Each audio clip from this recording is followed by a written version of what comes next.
Thank you so much for staying on the marketplace. You're welcome back. Now, the Ghana Investment Promotion Center, GIPC, says it is still optimistic of meeting its foreign direct investment target of 10 billion Ghana cedis by the end of the year. According to the CEO of the center, Yofi Grant, although the volume of FDIs as of September this year was 2 billion Ghana cedis, there are deals on hand to give the needed boost to meet the target. He was speaking in an interview with Sheila Tamaklo ahead of this evening's Club 100 Awards. September, the total amount we had raked in, and we are auditing still because we take what has come to GIPC, we take what has come to petroleum, what has come to mining, what has come to free zones, and we put it together as Ghana's FDI thing. As at September this year, we were just above 2 billion. Now, the target this year was for 10 billion. Now, that was based on certain specific sectors and certain specific transactions, like the bauxite, the railway, the iron ore, the road sector investments, all which are going to be driven by private sector. But, I mean, of course, one recognizes that some of these huge transactions do not take even a year to close, because you go through the procurement process, you go through the due diligence process, you go through the actual technical feasibility process, and it may take more than a year. But we've had some very interesting, prospects come in. For example, ExxonMobil, major oil and gas player. The total investment over the years will be about 8 to 10 billion. We have ACA, which has a big program which might go all the way up to 17 billion. We have Gazprom. We also have the onshore opportunities that people are bid for. And the speed of which we deliver will determine how much FDI that's coming. I am still very hopeful, but if we don't hit 10 billion, the issue, I'm not fixed on the figure. I'm fixed on having a certain growth level of the investments we have that can partner with local people and create linkages within our economy. Improving corporate government and technology would be the focus for the second SME and Chief Executive Summit this year. The summit, which opens in Accra on Monday, would bring together business leaders and regulators to look at ways to grow small businesses in the country. Terry Mante speaks for CEOs Network, organizers of the summit. So we are exploring corporate governance as a function of leadership. We think that leaders must have corporate governance as part of their paradigm. It must be at the core of their leadership so that they can have a framework that is consistent, that is able to deliver on their corporate objectives. Because we think that it's a strong pillar for economic growth, for the growth of the business, for sustainable business growth. And then one other thing we'll also be looking at, a major feature of this whole conference or this whole summit, is that we are going to look at how technology can be used to enable corporate governance, so that technology is not just something you have in a department, as this is the IT department, but it becomes part and parcel of the business. As you know, we are experiencing a digital revolution. Industries are merging and all of that. So we are hoping that we are going to use this platform to help the CEOs and other C-level executives who are going to be there to build on their capacities in these aspects of their leadership and of their management. One of the things we've seen, particularly over the last 1 year, especially in the banking sector, many of the issues that have come up are corporate governance issues. And this is even in an area where the banks are heavily regulated. And when they missed the corporate governance, we've seen the effects. So for SMEs, they don't even have a choice. For SMEs that are smaller and all of that, they need to take this more seriously, because it is probably the only way to ensure that their businesses are sustained.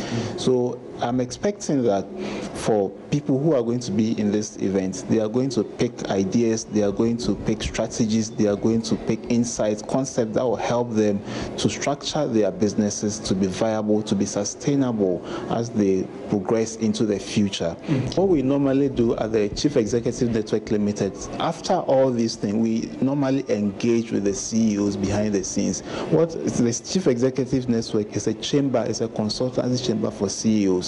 So normally we bring all of them together at one forum like this. But beyond that, behind the scenes, we engage them one-on-one, and we help them to put into practice some of the things they pick from the conference we organize. So it's not just a one-off thing we do. This is just a grand one that everybody sees in public. But behind the scenes, we engage with the CEOs one-on-one, and then because of the network and the platform we've built with other companies, we know where the problems are and we know where the solutions are.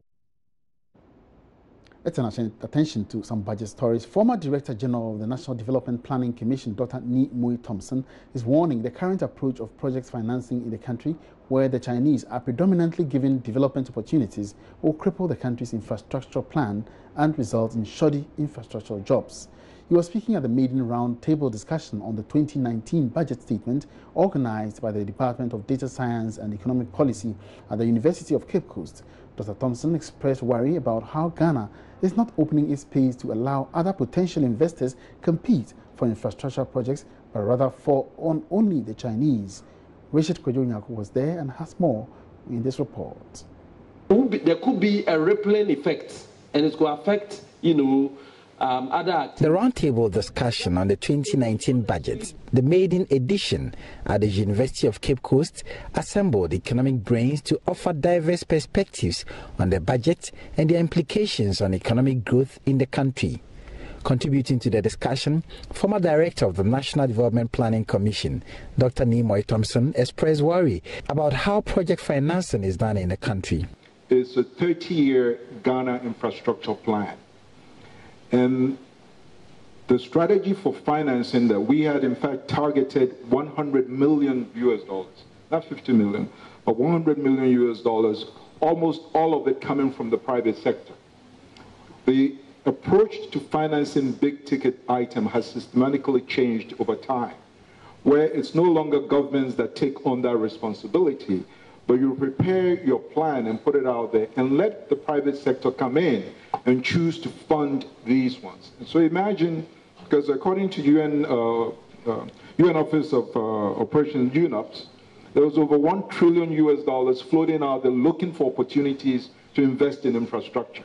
And our target was that, okay, so then let us aim at 100 million of that instead of the government taking on. And the specific activity which we proposed, but what has now been followed, was that in 2017, we were to organize an international conference on financing infrastructure in Ghana, and then let the investors come here and compete for that, rather than the approach that we are using now, where we go groveling before China, and China alone, more or less, to come. So that then gives them a leverage on us, as opposed to opening up the space and let them come and compete with other potential investors. Our current approach of just depending on the Chinese is leading to a situation of shoddy job for us.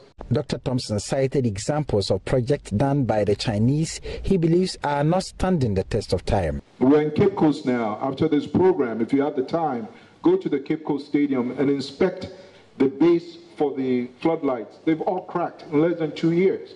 The building itself has cracks all over. When I raised that, the Ghana Sports Authority or whatever said that's not true. But it is a disaster waiting to happen. The building is just 2 years old. And even there, when you go in, the signs for fire exits are in Chinese, in English subscript, the signs. So they take us for granted. That's just the Cape Coast Stadium. You go to Accra, the new court complex at the ministries. Go in there, it's already started crumbling from within. That's also less than 2 years. Other discussants at the forum called for a more rigorous means by government to finance the ambitious plans and programs outlined in the 2019 budget. Richard Kwejo, Joy News, Cape Coast. Now, CEO of the Association of Ghana Industries, AGI, Seth Chuma Kwabwa, has advised banks to properly understand and appraise various sectors they lend to. He was reacting to government's plans to establish a national development bank in 2019 to focus on lending to the industrial and agricultural sectors. Data from the Bank of Ghana indicates that such sectors receive low credit from universal banks. Speaking on the business edition of Joy News PM Express, said Chuma Kwabwa described the role of banks' credit appraisal as critical to lending. In any situation, if you always want to take the easier way, you will not achieve your ultimate goal. So if you're saying that, well, I mean, we will not lend to that sector because that is more where we are having the highest non-performing loans, then you are actually stifling development. And it's the reason why you need to have development banks. Why are they not performing? You have to look at it. And my colleague here mentioned a couple of the challenges that, typical businesses face. And there's a reason why they are not performing. So we need to look at the reasons why they are not performing. And apart from the general challenges we have in the business environment, I don't want to go too much into that, but we all know them. The cost of capital itself is an issue, imports that are coming into the country, cost of electricity, all those challenges are there. And these are the productive sectors that are, feeling the brunt of it. So that is a challenge.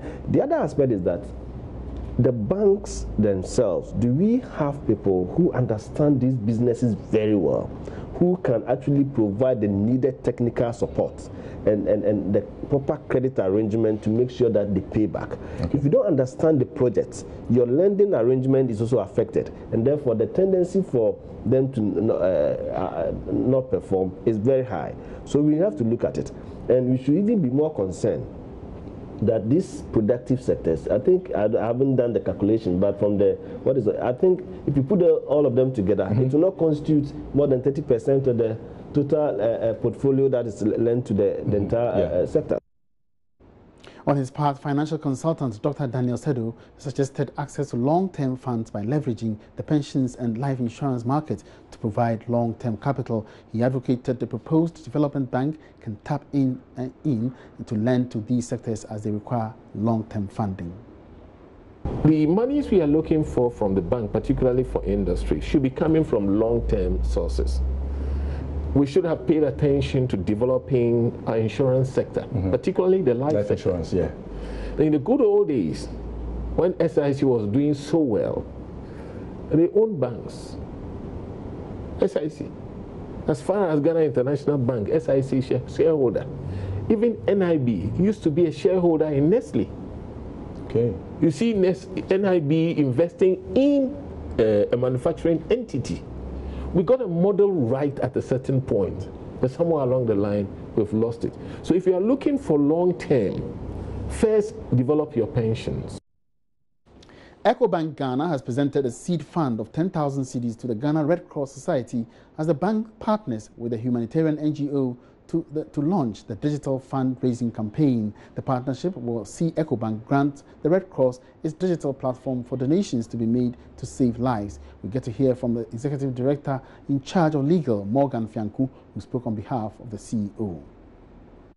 This is something that we find very exciting because EcoBank is at the forefront of digital banking and financial inclusion through the use of the digital platform.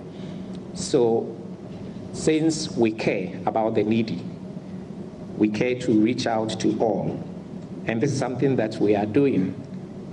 It's a great pleasure that we are offering our platform to the Red Cross so that we can reach out to more needy people out there. So this is something that we are very passionate and excited about. This campaign is riding on the EcoBank digital platform to raise needed funds for the Ghana Red Cross Society to carry out its mandate of being an emergency-ready first responder to disaster and crisis situations in a sustainable manner. The fund will also support trainer of trainer and community volunteer educational activities that will allow Ghana Red Cross to reach first, to teach first aid to students and members of the community.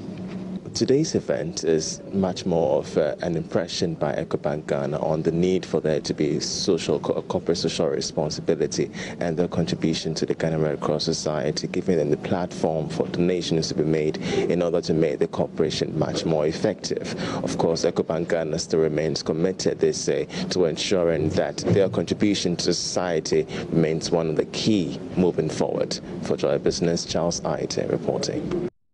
Director of Consumer and Corporate Affairs at the National Communications Authority, Nana Difi Bedu, has been justifying the decision by the regulator to sanction 4 telcos for poor quality service. According to her, the telecom operators were given ample time to correct their measures after its monitoring process discovered the lapses. Because it's an ongoing process which began earlier on this year. And not even earlier on this year. It's something that the NCA has been doing for the past 6 to 5 years. Regularly, we conduct quality of service monitoring. And when we conduct the monitoring, we are able to determine where telcos are not meeting their licensed conditions, which is having or meeting specific key performance indicators with regards to quality of service. So once we do that, we are able to tell the telco that we've given you time to cure, and we give them time to cure. Then we go back and we do the follow-up monitoring. And after we've done the follow-up monitoring, then we are able to determine what our regulatory intervention will be, whether sanctions, whether extra time, whether it depends on what we find out. So at the end of the first quarter, we did conduct quality of service monitoring. We conducted it in 4 regions. The regions are Greater Accra, Eastern, Western, Northern regions, and 2 districts in the Ashanti region. So when this quality of service was done, we came out with the results. We gave the results, or we shared the results with the mobile network operators and told them that this is what their findings showed. So we're giving you time to cure the gaps that we have collected or recorded in the monitoring. And we gave them a deadline of up to 21st August 2018. And we said in our correspondence or communication to them that after the deadline, we will go back and do what we call a follow-up monitoring. And after the follow-up monitoring is done, then we will sanction them if they have not been able to meet any of the KPIs. But I think it's important for us to note that they did improve in some districts with regards to some of the KPIs, but they were unable to meet all the KPIs. We gave them 3 months to do the correction or to resolve any issues which had been found in the initial QoS monitoring. Now, Ghanaians have been advised to uphold all their tax obligations before demanding accountability from government to avoid flouting the laws. Taking a turn on leadership show The Executive Lounge, tax partner at PricewaterhouseCoopers PwC Ghana, Aisha Bedway, emphasized the need for citizens to contribute to the development of the country. You know, countries cannot run themselves without the individuals in those countries contributing to the running of that country, and that's through taxation. So as old as, you know, recorded history, even in the Bible, if we go back, and, you know, even before that, in the, you know, kingdoms of the serfs and the landlords and all of that, people have had to contribute part of whatever they earn towards running of the state, because we all live here. We all share the resources, which are limited. We all use the roads. We all breathe the air. We all live here. So we must contribute to the running of the country. And that is why we must all pay our share of the taxes. Now, I know the argument that a lot of people have, especially in Africa, because I've spoken to a number of groups of people across a number of African countries. And the argument is always, we don't see what the government is doing with our taxes. So why should we pay taxes? And I always say, I feel your pain. I'm a citizen too. My job, let's get it right, I'm not a tax official working for the government. I'm actually a tax advisor advocating for you, advising you to make sure you pay the correct amount of tax, no more and no less, okay? But if we all have that attitude that we don't see what the government is doing, so we're not going to pay, who is going to pay? So there are 2 issues here. You do your part, because when you pay your taxes, you actually can hold them accountable. And say, you needed to do yes, I've paid you X amount. What are you doing with, what do I have to show? Or what do you have to show for the money that I have paid as a citizen of this country? The second issue is that now we need to make sure that our governments are actually tangibly accounting to us about what they've done with the money they've collected from us. Okay, and that's how the system should work. But to actually just cop out and say, well, I don't see what's being done, I'm not going to pay, is really not the right thing to do, and it's really not fair to the rest of the people. Instead of tax apathy, there should be more engagement. There should be a lot of engagement and a lot of education. So you can watch the full episode of The Best Minds on the Executive Lounge this Saturday at 6 p.m. on JoyNews channel, on Multi TV and channel 421 on DSTV, with a repeat broadcast on Sunday at 8 p.m. Now, away from that, the Ghana Scholarship Secretariat has awarded 500,000 cedis to the National Vocational Training Institute, NVTI, as part of the President's promise to give real meaning to technical and vocational training in the country. Even though the NVTI was established with the mandate to coordinate vocational training, including apprenticeship, it has rarely achieved this aim due to some financial constraints. Speaking to Joy Business, the Registrar of the Scholarship Secretariat, Kingsley Ajimai, said the donation, though small, would contribute to giving technical and vocational education and training a facelift. TVET is very key. Recently, there has been a deputy minister, the Minister of Education, in charge of technical and vocational education. This is the first time that Ghanaians who are receiving training through NVTI are feeling part of the national cake. They've been neglected for a very long time, and this has absolutely come to an end. The first step is always very, very important. We have had a very good provision for them in our 2019 budget. You know, to His Excellency the President, technical and vocational education is very key, because a day never passes when a Ghanaian has not come across TVET. We come into contact with TVET services, right from driving, because we'll have to be driven in one way or the other to our respective places of work, from what we eat, from where we live. His Excellency the President has shown seriousness to TVET by having this scholarship line, which has just been presented to them. And that will be it for the Marketplace today. Many thanks for keeping company throughout the week. My name is Emmanuel Abuaji. Let's meet again next Monday. Have a great weekend.